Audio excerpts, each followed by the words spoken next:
Okay. So again, just finding your way to the top of your mat.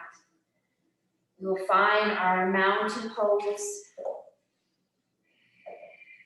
And let's take the feet nice and wide. Shoulders roll back, palms face forward. So this first part of the practice, we'll move our bodies so we can really settle into those yin poses. Find an energy through the palms and you spread your fingers. Micro bend your knees and tuck your pubic bone forward just to engage your low back. Press to your big toe and your heel and your pinky, baby toe.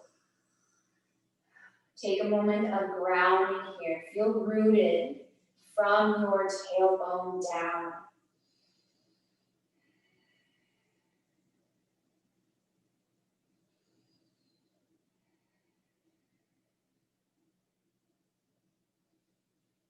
And then taking a moment to notice any messages coming to the surface today. What do you need from your practice? I am here, I am present, and I am open.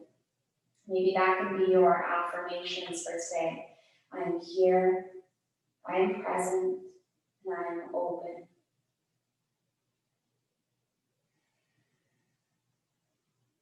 Take our right hand to the outside of our thigh and reach over with that left arm, finding that side body stretch here.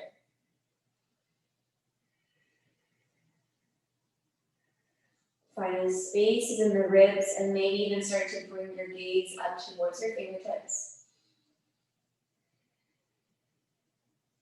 Exhale, we're going to lift back to center. Inhale, reach the other arm. Finding those spaces through the intercostal muscles and then look up to the fingertips.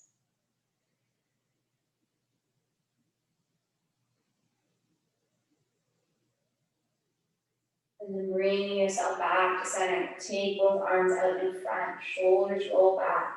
Sit down into a baby chair and then lift back up. Lower it back down as if you're going to have a seat and lift. One more like that. Waking up the lower half. Beautiful. Love it. And lift. We'll bring our arms overhead. Look up. Shoulders remain in their sockets, so roll them down. Exhale. Twist to the right. Right arm peels back. Left arm reaches forward in this boomerang. Love seeing that connection on the screen. Looks amazing. Sweep it back up to the sky. Look up. And maybe add a little heart opener. Gentle back bend. Heart lifts to center again. Peels to the left arm back. Right arm forward.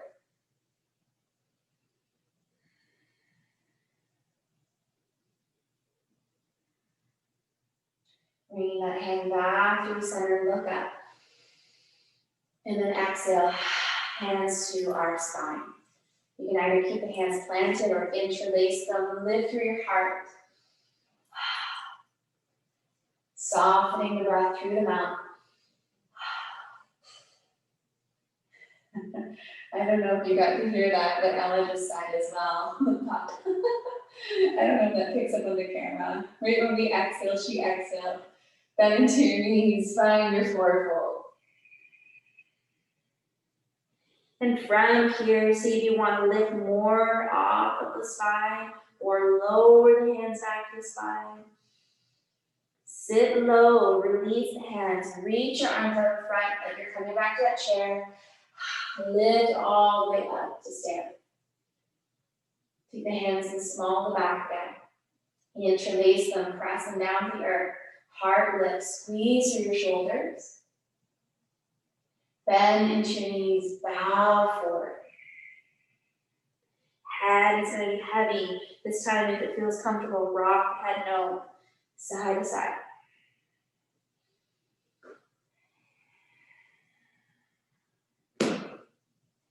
Sit a little lower here. Sweep the arms up into your chair. Exhale all the way up.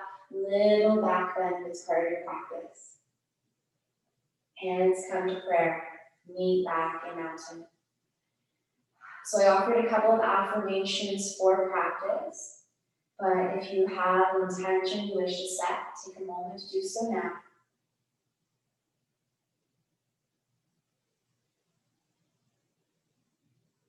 Inhale, arms up. Exhale, forward fold. Inhale, half fold.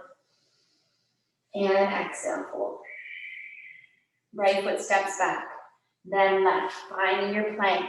Option to lower to your knees. This is your practice, this is your body.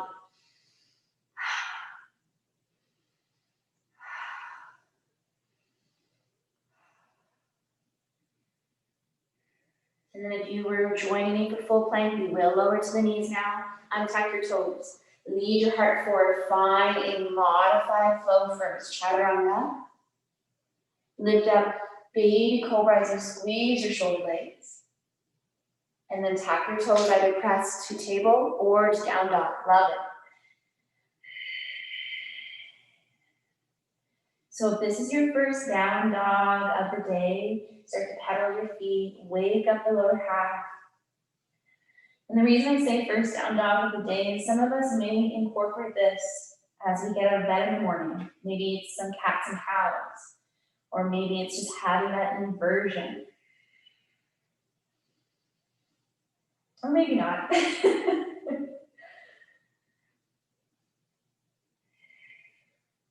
Our down dog is strengthening everything here. Take one more breath. And then press through your heels, press your chest back to your thighs. Look to the top of your mat. You can either lower your knees back to table and step forward, or you're gonna step one foot from down dog and then the other. Inhale, half of it, Ardha Uttanasana. Exhale, forward fold into Uttanasana. Root to rise, come all the way up.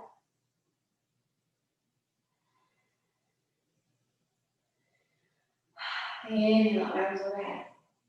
Exhale, hands to heart. Inhale, arms extend. Exhale, swan dive.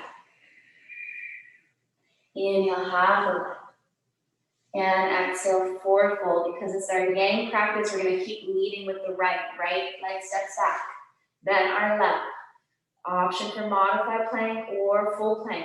4 breaths.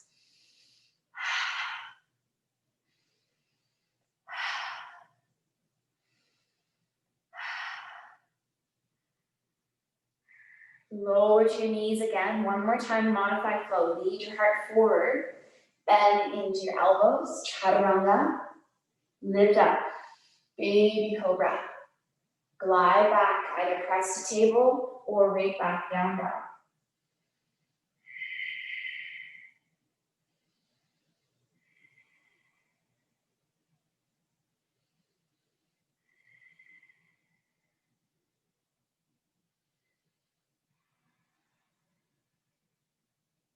So you choose how you want to transition. Are you lowering the knees back, or are you stepping from down dog? Listen to your body. Inhale, half a lift. Exhale, forward fold. Root to rise. Come back to stand. Inhale, arms up. Exhale, hands to heart. Couple more times like that to warm everything up. Inhale. Find a little back bend this time. Lift the heart. Exhale, swan dive. Half a lift. Exhale, forward fold. Right foot's gonna step back. Holding your plank for 4 breaths or finding that modified plank. So if you're lowering the knees, so lead with the heart forward to engage more of the core.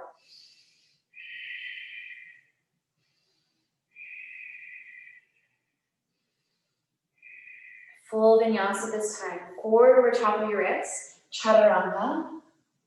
Lifting up, maybe baby cobra again, or coming to full cobra if it's part of your practice. Listen to your low back. If you're not ready to go there today, do not force it.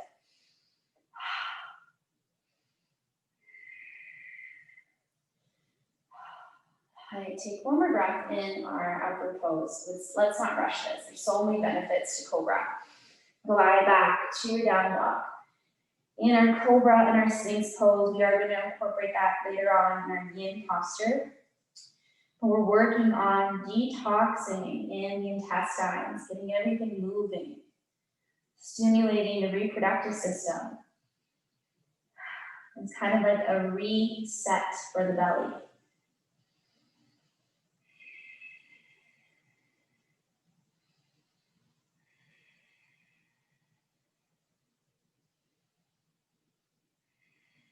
We will bend into our knees and then we'll step back to the top of our mat. Inhale, half a lift. Exhale, forward fold. This time, let's take a slower approach. Hands pressed into our thighs, round your back like you're coming to your cat pose. And then roll your shoulders back and take the arms wide as you look up.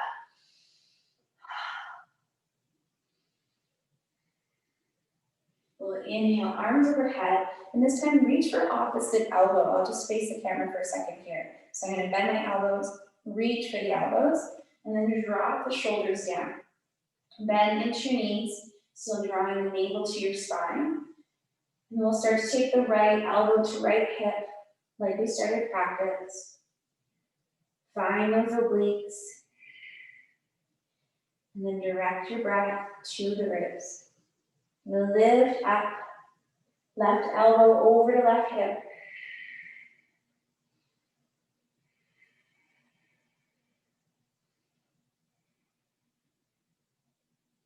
And then use your core, lift to center. Now I want you to think about circling here as if you're coming into that forward fold. Bend into your knees, circle through your torso. You're going to come down and then slowly back up. And we'll move through that a few times. So circling through the upper body, lower back is engaged. Make sure that we find a focal point to stare at so that we're not creating dizziness or lightheadedness. So opening up the chest, bending into your knees, getting everything moving. Not having to worry about what this looks like. Just follow the breath, follow that flow. And then we'll do a little pause at the top and change directions.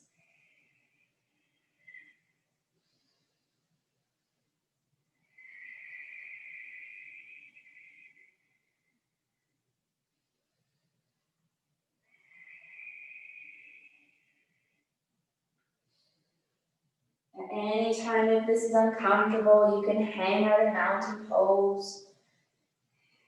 Take one more rotation. And that should be enough for the shoulders. Exhale, hands back down by your sides. Shoulders roll back, hands to the spine again. Bend into your knees, find your forward fold. And then walk the hands down the legs. Inhale, reset the spine. Exhale, forward fold. Lead with the right. We'll move a little quicker this time, right into your vinyasa. Chaturanga. Lower down first, then lift up to your cobra. And then press back to your down dog.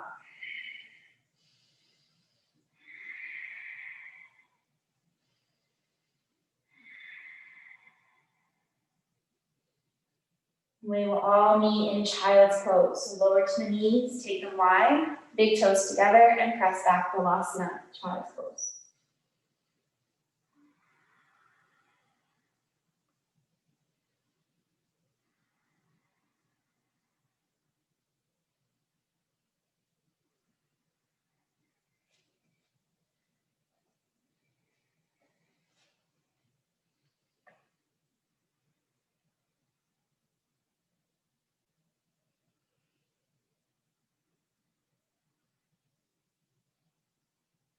All right, when you're ready, we're going to meet back into tabletop. Actually, I guess we haven't really been at the table yet.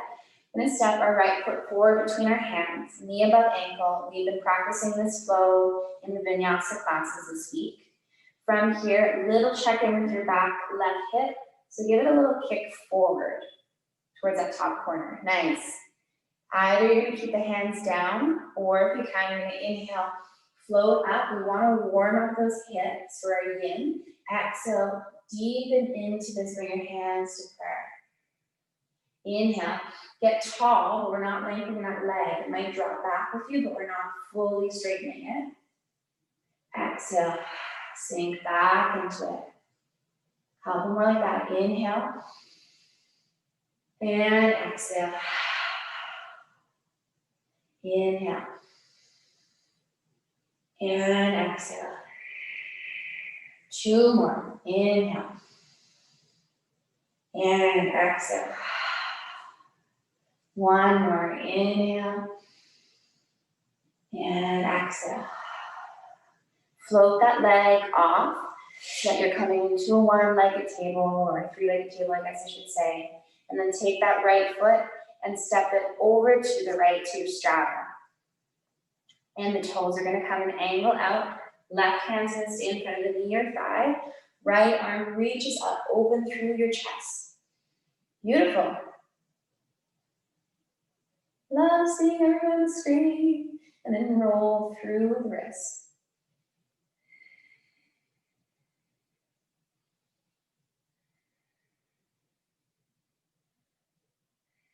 And then from here, I want you to take that hand to the small of the back. Deepen in your twist. Look over your shoulder.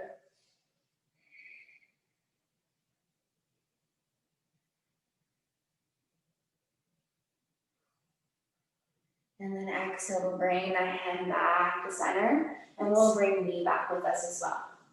Left foot's gonna step forward. Knee above ankle. Right hip, little kick forward towards top corner. Find that flow again. Inhale, getting tall into crescent. Exhale, hands to prayer. Inhale, getting a little taller. Exhale, and sink to heart. Inhale. And exhale. Halfway. Inhale. Find your height. Exhale. And find your edge as you sink in. Inhale. And exhale. One more like that. Inhale. Nice. And exhale. Lowering the hands. You're going to sweep your left leg back and then step it off the mat. Toes on that angle. And keep right hand to the inside of that thigh, and left arm reaches, getting your straddle here, your moon straddle, and then roll through the wrists.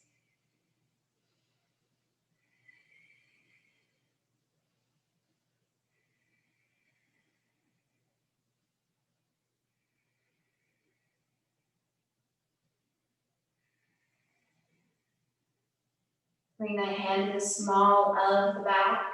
Rotate with your chest. Look to the left side. Find some length in your neck.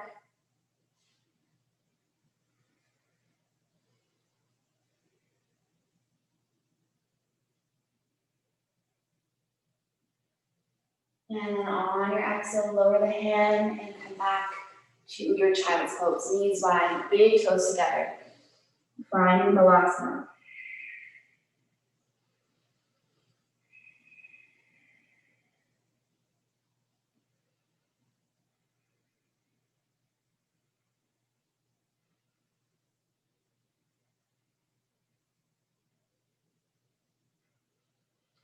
Okay, we will come into our first yin posture. I mentioned practicing Sphinx or our variation of our Cobra.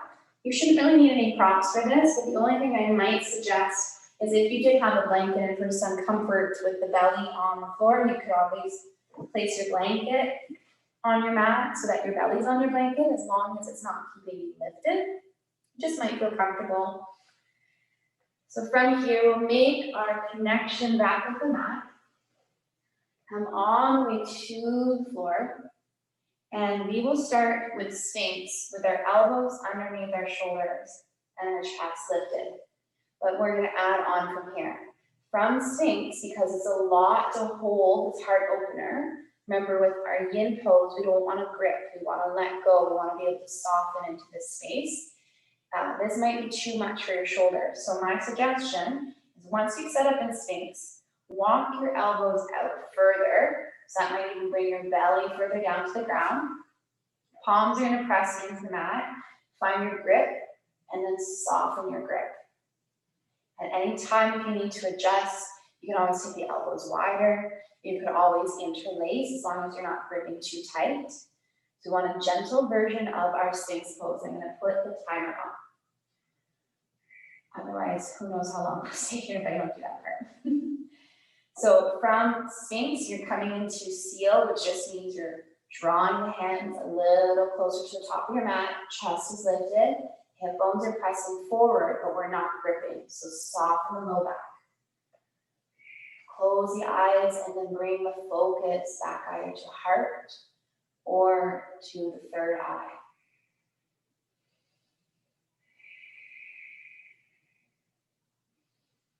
This is a great opportunity to repeat any mantras or affirmations that you had set. At any time, if this is too much for your low back, remember you can adjust. Maybe it's even stacking the forearms and taking the elbows wide if you need to. Or maybe it was forearms and then hands interlaced. Or maybe it's even just bringing the head down. But try your best for your practice today. See how long you can stay in this pose. So we're finding that space to let go. And allowing the posture to go past the muscle, past just the yang part, and into that yin, working into the tissues. Which is connected to our meridian lines.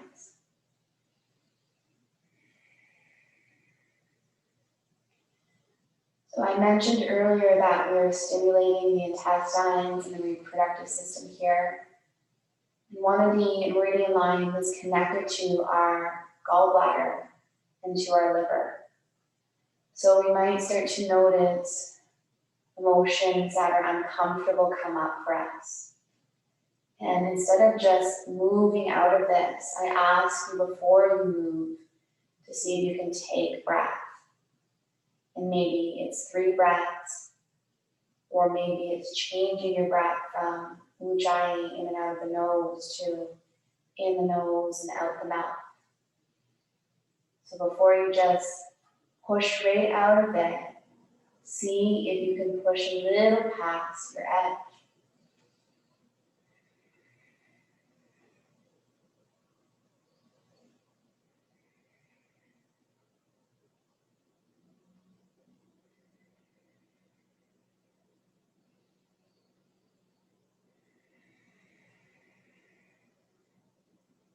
Connect back into that breath. Send it to your low belly.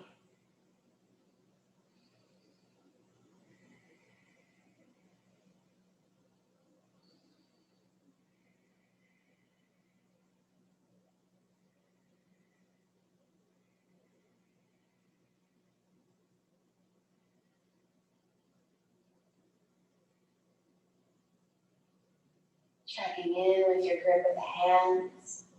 Soften the hands. Your grip of the mouth, the jaw. Make space.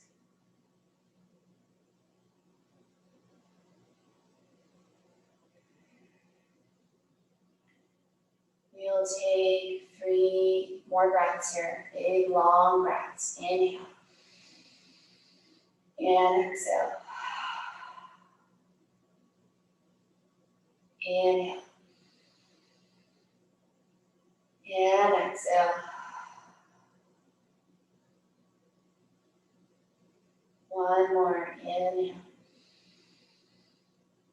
And exhale. Slowly lower your chest down to the earth and drop the head down.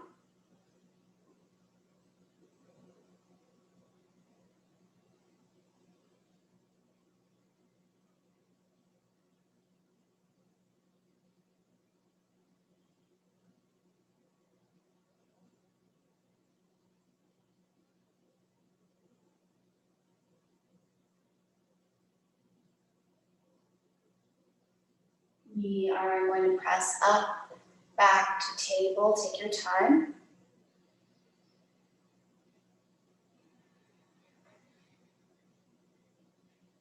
And then we will sweep the legs out in front.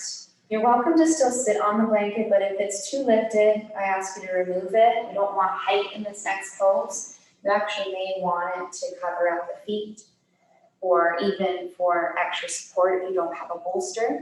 We'll set up for our next pose. Starting with staff pose, your legs are gonna come out, and we're going to transition into our cow face. So I know for a lot of us, cow face can actually be challenging, even not in the yin portion, even in the yang portion can be challenging. So I'll give 3 different options. The first one could be taking the left foot and just crossing the leg over and staying upright with the leg there. The next option could be more of a half lotus with the ankle on the thigh, or with the foot to the inner thigh. And the full expression is going to be foot crosses, so left foot crosses right leg, and then the right heel comes to right glute, so that our knees are stacked. From here, you can tie a knot with the legs by sliding your feet away from each other, so that the feet are on the long edge of the mat. And then our back left hip. So if that glute is lifting off, this is where you're going to use your pillow that I asked you to bring, or your blanket, just for some extra support underneath that bum cheek, if you need it. If not, don't worry about it. Like mine's only lifting off a little bit, so I might not even use it for this pose. What we want here is bottom right hip to press more forward. And we're going to start upright, and halfway through, then I'll let you know when to soften into this pose and maybe come to the arms extended, or bringing the fists stacked and chin down, or placing your pillow on top of your knees. So you have many options there, either leg long, half lotus, or knee hugged into the chest, or we have the foot to the inside, or the full expression. Resetting that timer, we'll start tall to start, but make sure that you're not gripping. Take your hands maybe out to the side.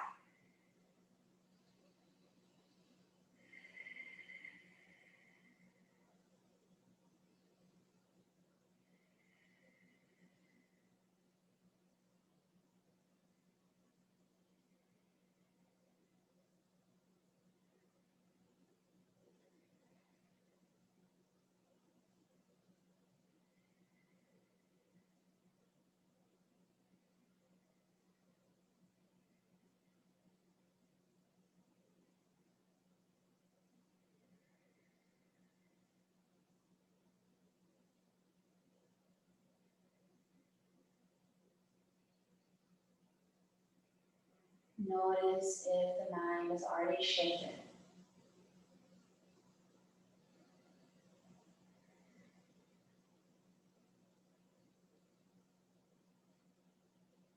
Bring your awareness back to your mat.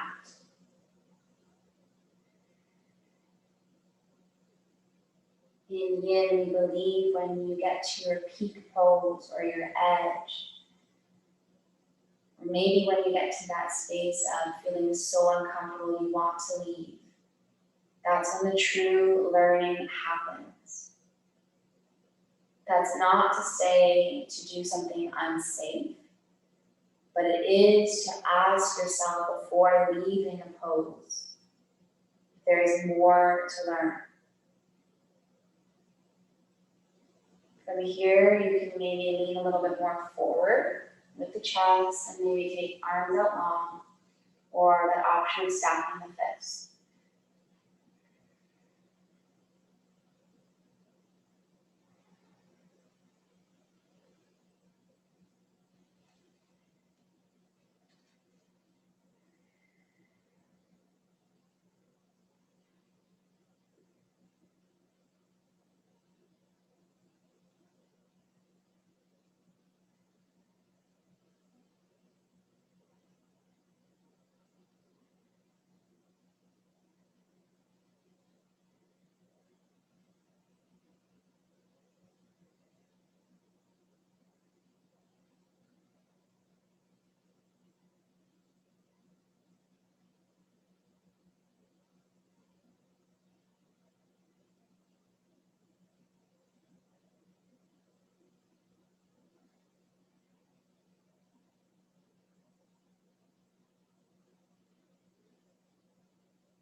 Taking 3 long breaths here.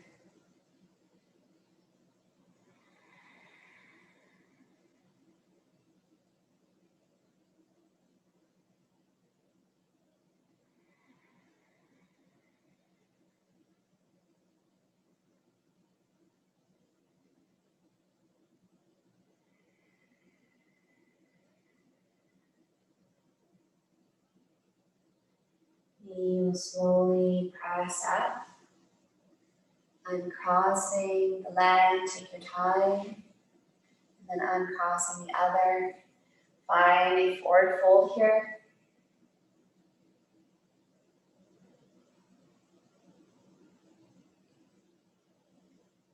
And rolling out of your forward fold, let's do the other side.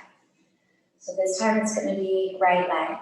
And then right foot, remember you have the option just to cross it over and maybe stay upright, hug the knee, cross the ankle for your half lotus, and that's where a great option of your bolster is underneath there, or foot to the inner thigh, or full expression, knee stack, and then heel coming over to glute.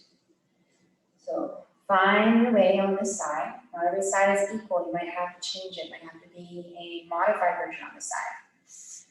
And then let's take the legs and tie that knot again. If you're coming into that, bottom left hip presses forward. I'm noticing already that my right bum cheek is higher than my left was. So I'm going to bring that support back, bolster, block, or blanket. And we will start tall again on this side. So maybe even take the palms face up so that we're not gripping.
Maybe finding your edge and going a little further into this expression, into this pose.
Softening teeth, softening palm.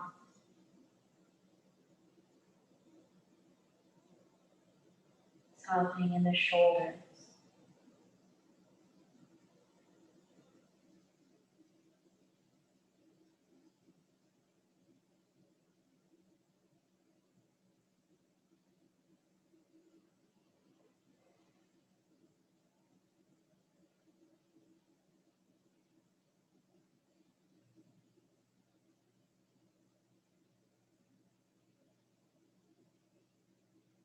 If there's a space that is so uncomfortable, send your breath to that space.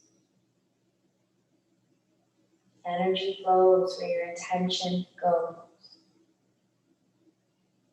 Use your own power of thought. We will take 3 long breaths.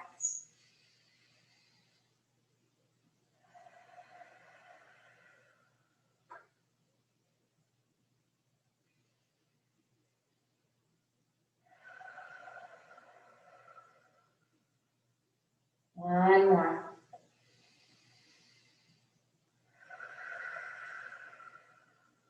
Tucking chin to chest, crossing your hands, and then uncrossing the legs. This time when you come into your forward fold, whatever prop was handy, just grab it for some comfort. Maybe keep the legs wider. And finding that forward fold.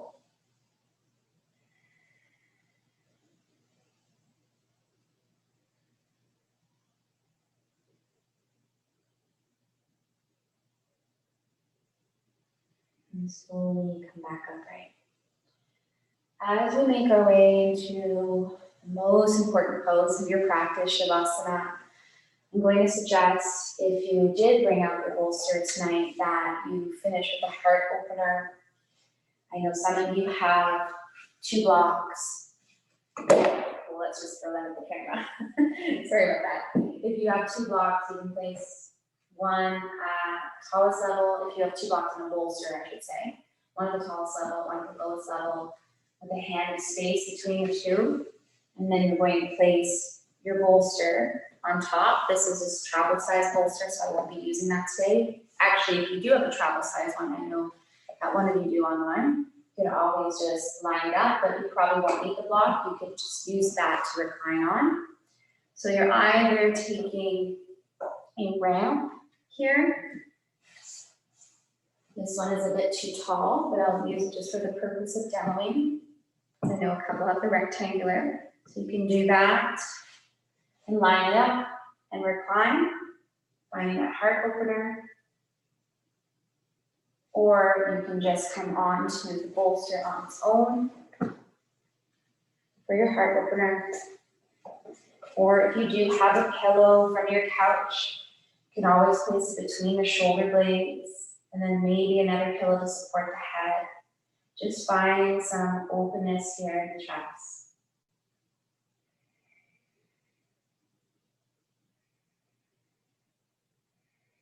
You want to make sure that there's no pinching on the low back. This should be comforting. You come right into Shavasana from here. So if you don't think you can settle in this pose, then come right to your spine.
I'm going to offer a piece to share with you this evening from Journey to the Heart by Melody Beattie. I've randomly selected a page. I haven't read this passage before. This will be our first time sharing this together. This one is titled, Heal Your Fear of Abandonment. Some say the fear of abandonment is a universal fear. It's common to most people in most places. It is that anguishing, heartbreaking moment when we believe someone is going to leave us. For many of us, the fear began when some important person did leave or abandon us, physically or emotionally. Now the very thought of it happening again terrifies us. Although the fear may be universal if we have it, it still belongs to us. It needs to be faced, felt, acknowledged, and released. It needs to be healed, or else it may control our lives and harm our relationships. Sometimes we may fear being abandoned so much that we don't want anyone to leave us, even people we don't like, because it triggers that old familiar feeling. If we don't deal with it, however, people can use it against us. All they have to do is threaten to leave, and we crumble at mere thought of feeling that way again. Underneath the fear of abandonment, another fear may lurk too, a deeper fear, the fear that somehow we've made the people we love go away. Sometimes in our lives, certain people have had to go away because that is where their path led them. But if they felt confused, guilty, or uncertain about believing, they may have lied to us. They may have told us we did something wrong. We caused a separation. It was our fault that they were leaving. And their lie became embedded in us. Did someone tell you that lie? Tell yourself something different. Tell yourself the truth. You don't make people go away. You weren't the cause. If someone needed to leave you, that was his or her choice. Heal your fear of abandonment. Set yourself and others free. Melody Beattie, Journey to the Heart.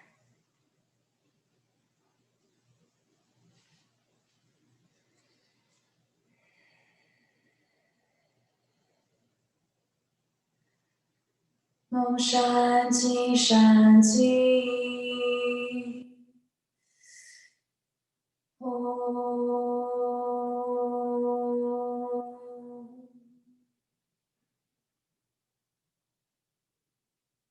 Reawaken to the physical body by moving fingers and toes.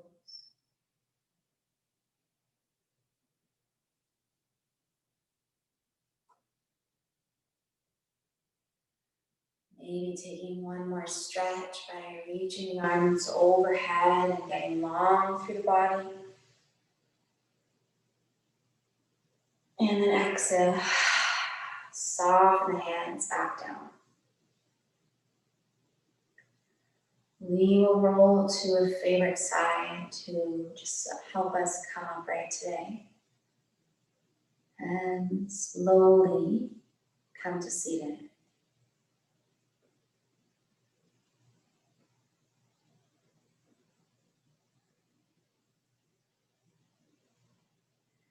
So I want to close practice by bringing a hand to heart. Other hand can stay face down. Connect back with your purpose for stepping up to the mat. Why do you practice?